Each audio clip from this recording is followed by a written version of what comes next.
679 से लेकर 712 तक सिंध पे जिस शख्स ने हुक्मरानी की है उसका नाम राजा दाहिर है। Raja Daher was born in 661 in Nallur. He belonged to Pushkarna dynasty of Brahmin. His father's name was Chach, whereas his mother's name was Sohamdi. Blood of Buddha and Brahman ran in the veins of Raja Daher. On his father's side, Raja Daher was a Brahmin, and on his mother's side, he was a Buddha. राजा दाहिर के वालिद चच राय साहसी की court में मुलाजमत करते थे। राजा दाहिर को लेकर हिस्ट्री में दो कन्फ्लिक्टिंग सिचुएशन, दो मुख्तलिफ स्कूल ऑफ थॉट्स एग्जिस्ट करते हैं।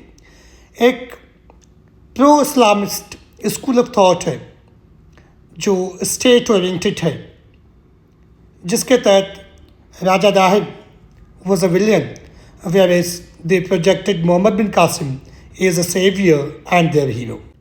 एक school of thought state oriented है जो हमें पाकिस्तान स्टडीज़ या सोशल स्टडीज़ की बुक्स में as a part of syllabus पढ़ाया जाता है, जिसके तहत राजा दाहिर एक जालिम और गाज़िब हुक्मरान थे।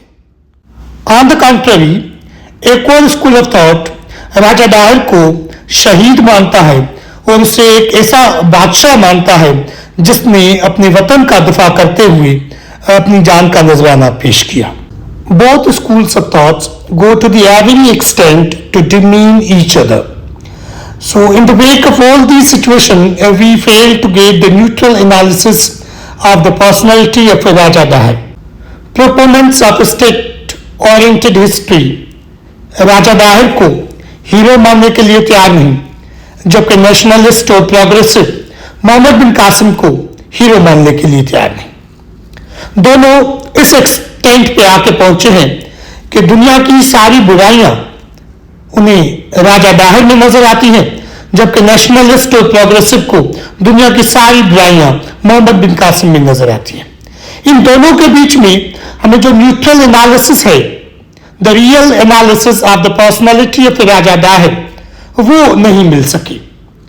आज के हम इस वीडियो में कोशिश करेंगे कि राजा दाहिर की पर्सनैलिटी के वो सारे प्रोज और कॉन्स लेके आए और एक रियल एनालिसिस उसकी पर्सनैलिटी का हमारे सामने पेश हो जाए। राजा दाहिर हमारे लिए हीरो इस सेंस में है कि उसने अपनी धरती का, अपने वतन का दिफा किया और दुश्मन का डट के मुकाबला किया। वो मैदान जंग से भागा नहीं और अपनी खून के आखिरी कतरे तक उसने अपनी धरती का दिफा किया। राजा दाहिर लायक हुक्मरान थे और उनकी दौरे हुक्मरानी में सिंध ने बहुत ज़्यादा तरक्की की। उस वक्त सिंध अमन खुशहाली का गहवारा समझा जाता था।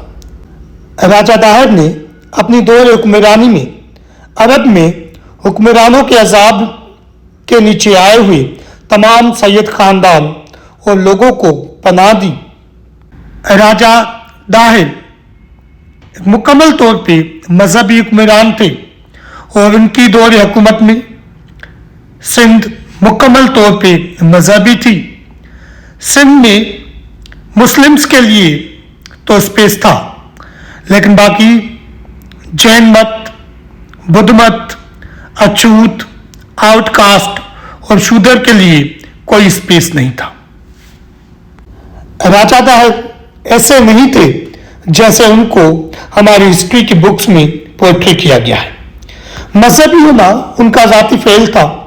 हाँ, उनका जो एटीट्यूड बुद्ध और जैनों की तरफ था वो कंडेमेबल था, उसे अभी भी कंडेम करना चाहिए, लेकिन राजा दाहिर सिंध के लिए हीरो था।